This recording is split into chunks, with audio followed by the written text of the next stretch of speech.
하나님의 말씀은 시편 27편 1절에서 3절 말씀입니다. 우리 한 목소리로 함께 읽겠습니다. 시작. 여호와는 나의 빛이요 나의 구원이시니 내가 누구를 두려워하리요. 여호와는 내 생명의 능력이시니 내가 누구를 무서워하리요. 악인들이 내 살을 먹으려고 내게로 왔으나 나의 대적들 나의 원수들인 그들은 실족하여 넘어졌도다. 군대가 나를 대적하여 진칠지라도 내 마음이 두렵지 아니하며 전쟁이 일어나 나를 치려 할지라도 나는 여전히 태연하리로다. 아멘. 아멘. 우리가 살면서 크고 작은 두려움을 느낄 때가 있지 않습니까? 어떤 대상에 대한 두려움이 있어요. 만약 여러분의 얼굴에 지금 장수말벌 2마리가 탁 앉았다 그러면 어떻겠습니까? 반갑다, 이쁘다며 쓰다듬을 수 있겠습니까? 기겁을 하며 소리를 치며 그냥 그 벌레를 떨쳐낼 것입니다. 길을 가는데 머리를 바닥 세워가지고 꼬리를 흔들며 울고 있는 방울뱀을 본다면 여러분은 어떻겠습니까? 또 어떤 분들은 이런 들짐승이나 맹수가 아니라 사람이 두렵다 그런 분도 있더라고요. 세상에서 가장 겁나는 사람이 사람이다 그런 분들도 있어요. 그런가 하면 대상 말고 상황이 우리를 두렵게 할 때가 있습니다. 질병이 들어서 언제 하나님께 부름을 받을지 모르는 상황이 된다든지, 평생 일궈 놓는 비즈니스나 사업을 다 그냥 이렇게 누구에게 넘겨야 된다든지, 이런 기가 막힌 상황들이 우리 가운데 있다면 우리는 두려워할 것입니다. 또 어떤 분들은 동일한 상황 가운데도 두려워하는 그 정도가 다 다르죠. 이 정도에 뭐 겁을 내냐, 이 정도에 뭐 무서워하냐, 그런 분들이 있는가 하면 참 모두가 봐도 별 대수롭지 않은 일에 그냥 깜짝깜짝 놀라는 사람들이 있습니다. 여하튼 살아있는 사람이라면 누구든지 두려움을 느낀다는 사실입니다. 우리들 마음속에도 두려움이 있지 않습니까? 과거와 현실의 문제를 보면서 두렵고 미래에 닥칠 일을 생각하니까 두렵습니다. 자기가 어떻게 할 수 없는 상황을 마주한다면 심리적으로 긴장되고 또 압박감을 당하고 공포심을 갖게 되는 감정이 두려움 아닙니까? 오늘 함께 살펴볼 시편 27편은 다윗의 시라 그랬는데 다윗이 그 두려움을 어떻게 이겼는지에 대해서 고백하고 있습니다. 1절에서 3절 보니까 악인들이 내 살을 뜯어먹으려고 맹수들처럼 달려들고 원수들이 군대처럼 진을 치고, 이런 상황 가운데서 다윗의 고백이 기가 막힙니다. 내 마음이 두렵지 않고 나는 여전히 태연하다, 이렇게 고백을 합니다. 어떻게 이런 상황 가운데서 나는 두렵지 않다 이런 말을 할 수 있는 걸까요? 믿음을 가지면 아무것도 두려워하지 않고 무서움을 느끼지 않는 걸까요? 만약 어떤 상황을 만나 두려움을 느낀다면 그 사람은 믿음이 없기 때문일까요? 오늘은 내 마음이 두렵지 않다라는 다윗의 고백을 제목으로 삼아서 두려움이 엄습해 올 때 우리 믿음의 사람들은 어떻게 그걸 이길 수 있는지 함께 생각해 보고자 합니다. 먼저 말씀을 시작하면서 제가 질문을 드렸던 것, 믿음을 갖게 되면 정말 두려움 그 자체를 느끼지 않는 걸까요? 아닙니다. 믿음이 있는 사람도 두려움을 느낍니다. 내가 누구를 두려워하리요? 내가 누구를 무서워하리요? 이런 다윗의 고백은 나는 어느 누구도 어떤 상황에도 전혀 두려움이라는 감정 자체를 느끼지 않는다, 이런 말이 아니에요. 비슷한 상황에서 다윗이 했던 고백을 보면요, 시편 56편 1절에서 3절도 거의 비슷한 상황이에요. 블레셋에 망명을 갔는데 그 사람들이 자기를 알아봅니다. 블레셋이 누구예요? 골리앗의 나라 아닙니까? 그 골리앗을 물맷들로 쓰러뜨려서 다 이긴 전쟁에 다윗 때문에 패했으니 다윗 생각하면 죽이고 싶을 겁니다. 근데 그 다윗이 지금 망명하러 자기 나라 왔어요. 다윗이 이 사실을 알고 야, 이러다 죽겠다 두려워해서 미친 체하며 침을 흘리며 문을 극적이다 겨우 목숨을 건지고 나와서 이렇게 말을 합니다. 내가 두려워하는 날에는 하나님을 의지하리라. 다윗도 두려워했다니까요. 다윗은 두려움을 느끼지 않는 사람이 아니라 믿음으로 그 두려움을 극복해낸 사람입니다. 여호수아의 경우도 그렇습니다. 모세가 죽음이 임박하자 하나님의 뜻 가운데 이제 안수하여 다음 지도자로 세웁니다. 모세가 안수하여 세우자 여호수아는 성령과 지혜가 충만하게 되었습니다. 그럼에도 모세가 죽자 이스라엘 백성들을 인도해서 가나안으로 어찌 들어갈까 생각하니까 마음의 두려움이 굉장히 컸던 것 같아요. 근데 하나님이 그 마음을 아시고 두려워하지 말라는 말을 계속 반복해 말씀하십니다. 내가 너와 함께 할 것이니 두려워하지 말라. 네가 밟는 땅은 다 네가 정복할 수 있도록 해줄 테니 두려워하지 말라. 마음을 강하게 하고 담대히 하라고 거듭 말씀하신 것은 여호수아의 마음도 그도 믿음의 사람이었지만 두려움을 느꼈다는 겁니다. 어디 그뿐입니까? 바울의 경우도 보세요. 그는 부활하신 예수님을 만난 후에 이방인에게 복음을 전할 사도로 부르심을 받아서 많은 곳곳에 복음을 전해서 얼마나 많은 열매를 거두었습니까? 두 번째 선교 여행을 하던 중에 아덴을 지나서 고린도에 가서 복음을 전할 때는요, 심지어 고린도전서에 그 편지에 보면 이런 내용이 있습니다. 내가 고린도에 있을 때 너희들과 함께 있을 때 약하고 두려워하고 심히 떨었다. 우리가 아는 바울하고는 좀 뭔가 맞지 않는 고백 같습니다. 약하고 두려워하고 심히 떨었다니요. 바울이나 여호수아나 그리고 다윗 모두 하나님을 믿었지만 두려움 자체를 느끼지 않는 것은 아니란 말이죠. 예수님께서도 십자가를 지시기 전 마음이 어떠하셨는지 아시죠? 마태복음 26장, 마가복음 14장에 보면 예수님이 제자들을 데리고 겟세마네 동산에서 기도하시면서 너희는 나를 위해서 기도하라 하시며 예수님의 마음이 어떤지 말씀하셨잖아요.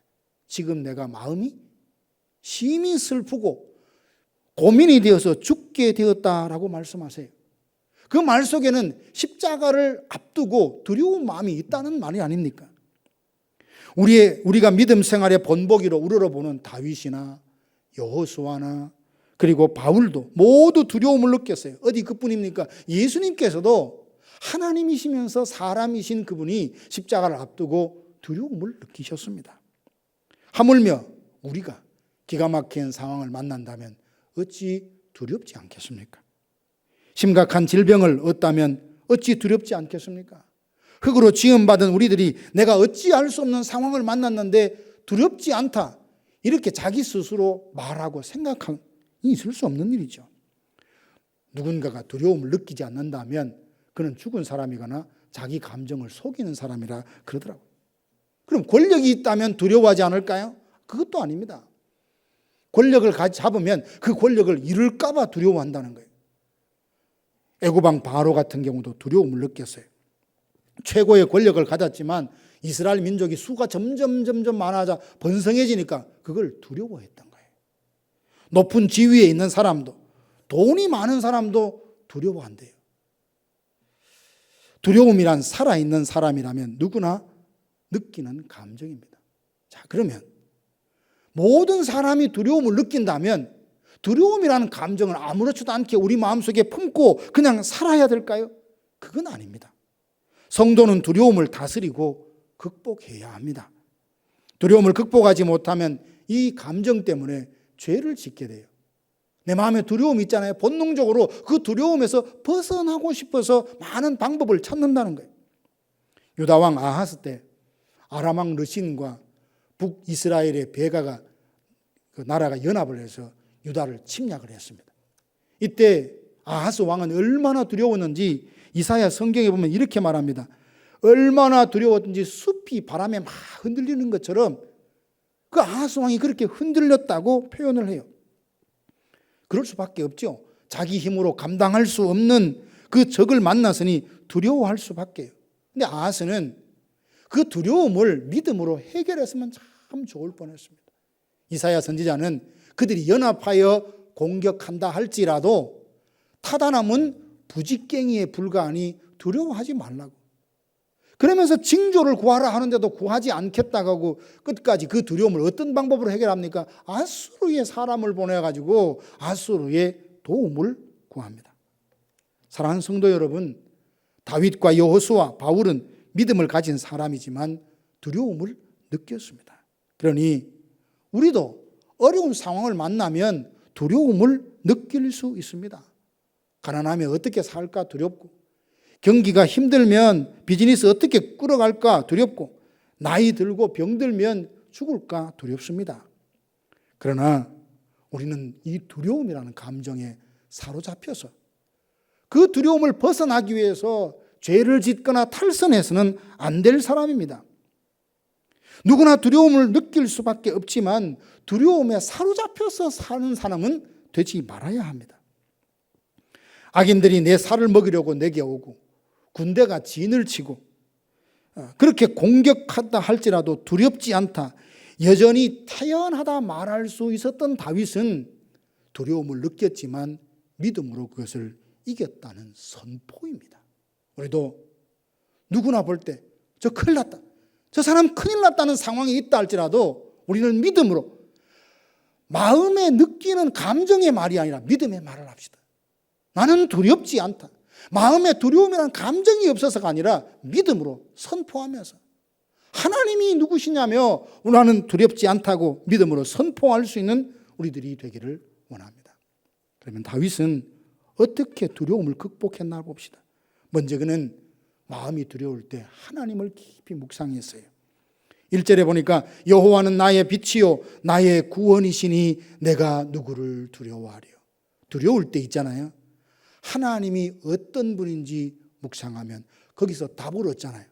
그러면 우리는 그 두려움을 이길 수 있는 힘이 내 안에서 생기는 거예요. 제 안에도 가끔 어두운 데 같이 있으면 되게 겁을 내요. 생전 손을 안 잡고 다니다가 어두운 데 같이 가면 팔을 꼭 붙들어요. 무섭다는 거죠. 아무도 없는데 어둠이란 자체가 우리의 마음에 두려움을 주잖아요. 근데 내가 두려워요. 어둠 때문에 두려워요. 근데 하나님이 어떤 분인지 생각하니까 하나님이 빛이에요. 하나님이 빛이면 그 빛이신 하나님이 나와 함께 한다는 사실을 생각하면 마음속의 어둠이 사라지고 두려움을 이길 수 있다는 겁니다. 하나님은 나의 빛일 뿐만 아니라 나의 구원이시라 라고 말했습니다. 다윗의 생애에 깊이 드리워진 흑암의 세력은 빛 대신 하나님이 그와 함께 하실 때 어둠은 순식간에 사라지게 되는 겁니다. 군대처럼 때를 지어 달려들던 대적들은 하나님의 그 능하신 손에 실족하여 넘어집니다. 우리가 하나님이 어떤 분인지 깊이 묵상하여 그 깨달음이 내 마음에서 일어날 때 두려움은 조금씩 내 안에 견고한 성을 짓고 있다가 하나씩 둘씩 허물어질 수밖에 없다는 겁니다. 로마의 네로 황제의 핍박으로 많은 성도들이 재산, 직업, 가족들, 생명을 잃는 그런 핍박을 당했습니다. 그러다 보니까 많은 성도들이 끝까지 믿음을 지키지 못하고 믿음을 버리는 거예요. 누군가 이걸 보고 그냥 있어서는 안 되겠다 해서 편지를 쓴 것이 히브리서거든요. 거기 중요한 두 주제가 뭐냐면 예수님을 바라보라는 거예요. 대제사장이요, 그리고 온전하신 그 예수 그리스도를 생각하고 바라보라는 거예요. 그게 고난과 환난을 이길 수 있는 힘이 된다고 말합니다. 다윗도 똑같이 이야기해요. 내가 너무 두렵다는 거예요. 두려워할 수밖에 없는 상황이 있지만 나는 하나님을 바라보고 하나님을 생각한다. 하나님은 어떤 분인지, 그러니까 하나님이 빛이신 거예요. 하나님은 구원자신 거예요. 하나님은 생명의 능력을 가지시고 죽은 자도 살리신 분이에요. 그 하나님이 어떤 분인지 알고 깊이 묵상하고 그 하나님이 나의 하나님이라고 믿고 고백하자 마음속에 있는 두려움을 극복하고 이겨낼 수 있었던 겁니다. 그리고 다윗은 하나님을 묵상하되 하나님이 행하실 일도 생각해 보았습니다. 5절 보니까 여호와께서 환난 날에 나를 그의 초막 속에 비밀히 지키시고 그의 장막 은밀한 곳에 나를 숨기시며 높은 바위 위에 두시리로다. 지키시고 숨기시며 바위 위에 두신다. 다윗은 하나님이 어떤 분인지 묵상할 뿐만 아니라 하나님이 어떤 일을 하실 수 있는 분인지를 생각하니 그 마음에 대적들로 인하여 일어나는 두려움을 이길 수 있었습니다. 혹 지금 어떤 이유로, 무슨 일로 마음에 두려움이 있습니까? 다른 사람이 물으면 자기 마음 들키기 싫어서 나 괜찮아, 나 괜찮아 말은 하지만 하나님과 1대1로 독대할 때 내 안에 숨길 수 없는, 억누를 수 없는 두려움이 나를 엄습해 오지 않습니까? 어떤 분이 그러시더라고요. 암투병하면서 평상시에는 너무나 평온하셔서 정말 참 믿음이 좋으신 분이다. 정말 괜찮습니까? 했더니 아유, 뭐가 괜찮겠습니까? 순간순간 죽음이라는 것이 확 마음에 올 때는 온 몸에 소름이 돋는다, 그 말씀을 하시더라고요. 그렇습니다. 우리는 어떤 이유든 두려워할 수밖에 없는 약함이 있습니다. 누구나 두려워하기 때문에 당연한 거야 하고 두려움 안에 사로잡혀서 그렇게 살 필요는 없습니다. 그때에 눈을 들어 하나님이 어떤 분인지 묵상합시다. 하나님이 나를 위해 어떤 일을 해 주실 분인지 묵상하십시다.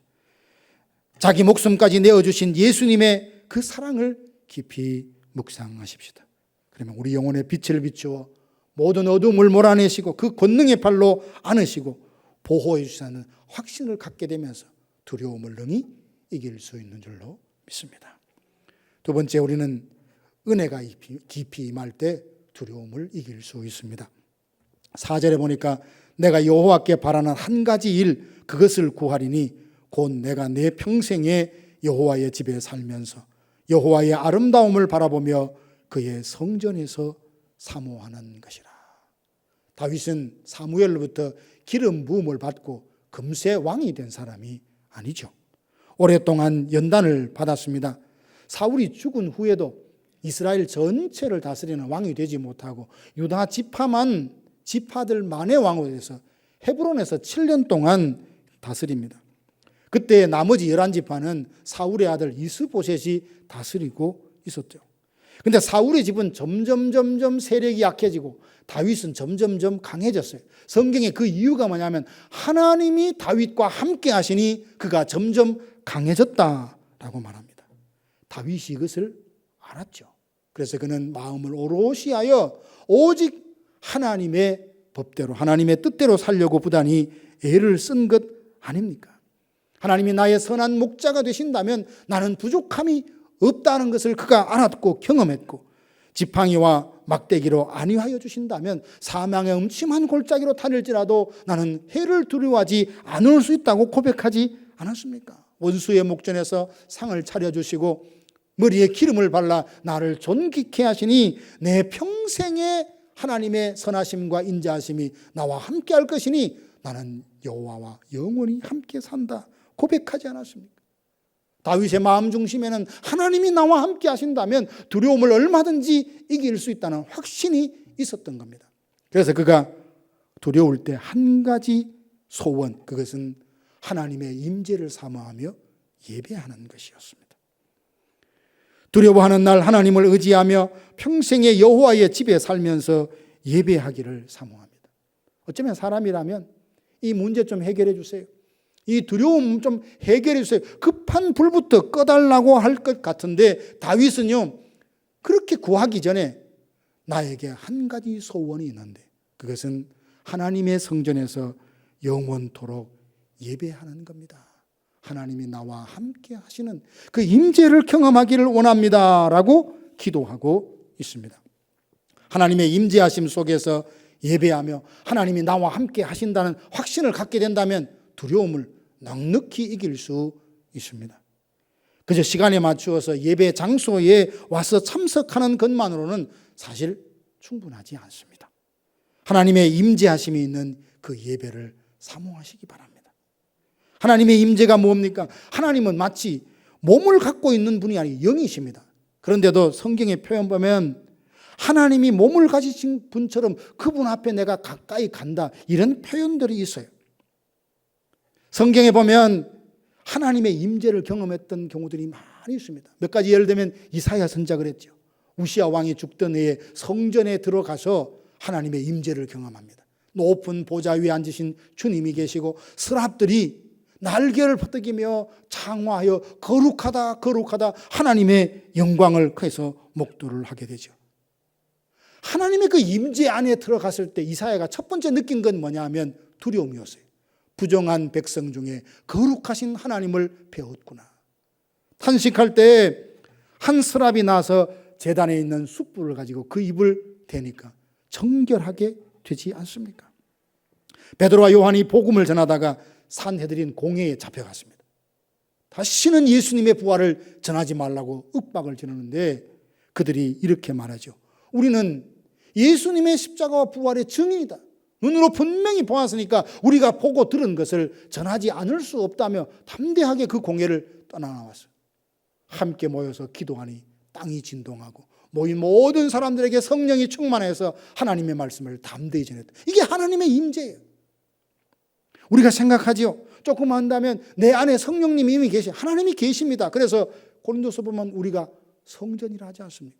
하나님이 내 안에 계시는데 하나님의 임재는 또 뭐냐? 내 안에 분명히 성령이 계심에도 불구하고 하나님의 임재를 경험한다는 것은 특별한 겁니다. 하나님이 나와 함께 계시는 것을 더 실제적으로 구체적으로 느끼고 경험하고 그냥 생각으로 하나님 나와 함께 하시지, 내 기도 들으시지, 이게 아니라 부인할 수 없을 만큼 확실한 체험, 그 누구도 거부하고 그 누구도 이해할 수 없지만 내 안에 분명한 확신, 그만큼 뚜렷한 경험, 하나님이 나와 함께 하신다, 하나님이 살아계신다, 내 기도에 응답하신다는 그 체험 가운데 예배한다면 우리 삶의 두려움은 다 사라지는 겁니다. 야곱을 보면 하나님의 임재하심을 경험한 자가 두려움을 어떻게 이기는지 알 수 있죠. 하란에 거한 지 20년이 되었을 때 이제 그 집에도 더 이상 있을 수가 없게 되었어요. 하나님이 떠나라해서 많은 가축들 데리고 떠나오는데 고향으로 가면 얼마나 또 기쁘고 설레겠습니까? 그러나 야곱의 마음은 그렇지 못했어요. 왜냐하면 아직 형 에서가 어떻게 반응할지 아직 몰랐거든요. 야복강에 도착했는데 형 에서가 400명의 군대를 데리고 자기를 마중 나온대. 형이 동생을 마중 나오는데 무슨 군대를 400명이나 데리고 환영을 하겠습니까? 이놈 너 두고 보자. 그거 아니겠어요? 두려운 마음에 아주 약은 꾀를 씁니다. 가족들을 여러 대로 그룹으로 나누어서 자기는 맨 꼴찌에 서가지고 가족들은 야복강을 다 건너게 한 후 홀로 야복강 나루터에 남아있는 거예요. 하나님의 사자와 씨름하기 시작합니다. 아마 에서가 보낸 적군이 아닌가 생각하고 싸웠는지 아주 먼지가 나도록 씨름을 하다가 보니까 이분이 사람이 아니라 하나님인 걸 알았어요. 그래서 새벽에 떠나려고 하자 나를 축복하지 않으면 내가 보내지 않겠다고 해서 받은 복이 뭡니까? 다시는 너를 야곱이라 하지 않고 이스라엘이라 하리라. 이름을 바꿔줬어요. 이름을 바꾸는 것은 그냥 우리가 한국 이름 쓰다가 여기서 뭐 데이빗 무슨 뭐 사물 이런 이름 바꾸는 게 아니라 그 삶의 변화를 선물로 주셨다는 것을 뜻해요. 하나님의 임재를 경험했던 야곱이 마음이 어떻게 달라졌습니까? 그 다음 날 맨 꼴찌에서 상황 보고 도망가리라 했던 야곱이 맨 앞에 서서 형을 만납니다. 왜요? 하나님을 만나고 난 뒤에 그의 마음속엔 두려움이 사라졌어요. 이처럼 하나님의 임재를 경험하게 되면 내 삶 속에 내 마음 속에 있는 두려움을 이길 수 있게 된다는 것입니다. 오늘날에도 성령의 임재하심으로 말씀을 통해 위로를 받고 오랜 인생의 질문에 대한 답을 얻고 마음이 뜨거워지면서 정말 하나님이 나와 함께 하시구나, 나를 붙들고 계시구나, 나를 선한 길로 인도해 주시는구나는 강한 확신 가운데 살 수 있게 되기를 원합니다. 우리가 예배할 때, 기도하고 찬양할 때 성령께서 강력하게 임재하여 주셔서 자기의 죄를 깨닫고 죄사함과 기쁨과 구원의 즐거움이 차고 넘치며 모든 염려가 떠나고 참된 평강이 흘러 넘칠 것입니다. 매번 매 순간 24시간을 하나님의 임재 가운데 살 수 없지만 하나님은 특별한 순간에 우리에게 위로가 필요할 때, 강력한 도전과 변화와 용기가 필요할 때 하나님은 우리를 만나주세요. 나는 존재하는, 분명히 존재한다. 나는 너와 함께 있다. 내가 누구다라는 것을 분명하게 깨닫게 해주시는 하나님의 임재를 경험하게 될 수 있을 줄 믿습니다. 그래야 예수 믿는 재미가 나죠. 근데 문제는 다윗이 두려움이라는 감정이 한번 사라졌다고 끝나는 것 아니잖아요. 하나님 앞에 임재를 경험해 예배를 드리고 하나님은 나의 빛이다, 그리고 하나님이 어떤 분인지 묵상했지만 이 두려움이라는 감정은 한 번 떠났다고 다시 찾아오지 않는 것이 아니라 자존심도 없는지 계속 찾아와요. 믿음으로 한 번 이겼잖아요. 그러면 가단도럼 다시 돌아와서 노크를 해요. 나 너하고 같이 있고 싶다고 계속 찾아온단 말이죠. 두려움은 끊임없이 우리 마음을 두드립니다. 일어난 상황이나 아직 일어나지 않는 상황을 두고도 마치 일어난 것처럼 생각하게 만들어서 두렵게 만들어요. 그러니 한 번 두려움을 극복했다고 만족할 것이 아니라 지속적으로 두려움을 극복하고 예수 그리스도의 평강 가운데 살아야 하지 않겠습니까? 그러기 위해서 다윗이 선택한 방법이 있습니다. 그게 뭡니까? 기도였어요. 7절 보면 다윗의 기도가 나옵니다. 그는 두려움을 이기고 승리했습니다. 그럼에도 기도하잖아요. 여호와여, 내가 소리내어 부르짖을 때에 들으시고 또한 나를 긍휼히 여기사 응답하옵소서. 계속 기도합니다. 주의 얼굴을 내게서 숨기지 마소서. 주의 종을 노하여 버리지 마소서. 주의 도를 내게 가르치시고 내 원수를 생각하셔서 평탄한 길로 나를 인도하셔서 내 생명을 대적에게 맡기지 마소서. 어떤 분이 그런 말씀을 하시대요. 두려움이 노크를 해서 믿음이 나가봤더니 거기에 아무것도 없더라. 재밌지 않아요? 두려움이 내 마음을 놓고 해서 믿음을 보냈더니 문 열어보니 거기 아무도 없더라. 두려움은 여러 상황을 통해서 믿음 없는 말과 정보를 통해 마음에 일어나는 생각을 통해 찾아와 마음속 깊이 뿌리 내리고 싶어 합니다. 한번 두려움이 사라졌다 해도 다시 찾아와 놓고 합니다. 그러니 끊임없이 찾아온 이 두려움을 이기고 지속적으로 평강을 누리려고 하면 우리 또한 쉬지 말고 기도하여서 하나님의 능력을 덧입어야 합니다. 우리가 기도하기를 멈추면 그 쓰나미처럼 몰려오는 두려움을 막아낼 수가 없어요. 아무 일도 일어나지 않았다니까요. 몸에 아무 질병이 없어요. 그런데도 두려워요.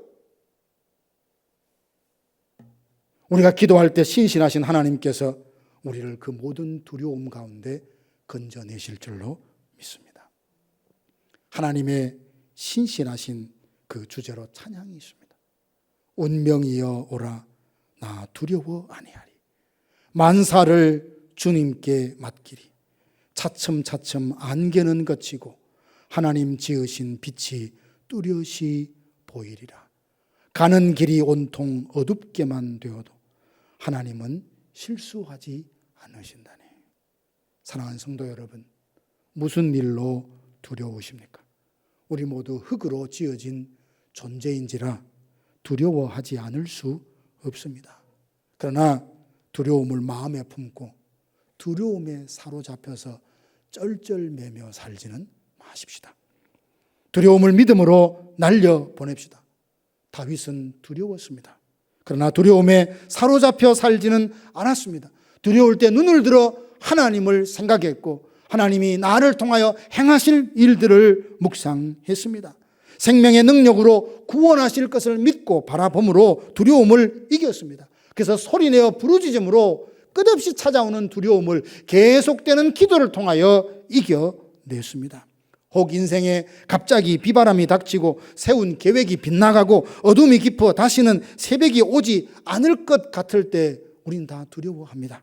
두려움에 사로잡혀 쩔쩔매는 것이 아니라 믿음으로 이겨내십시다. 두려울 때 하나님이 누구신지 묵상하며 평생 여호와의 임재하심 속에서 예배하기를 사모하며 소리 높여 부르짖어. 두려움이 떠나고 예수 그리스도의 평강이 내 마음을 온전히 사로잡는 그 행복함으로 날마다 동행하는 우리 모두가 되기를 주님의 이름으로 축복합니다.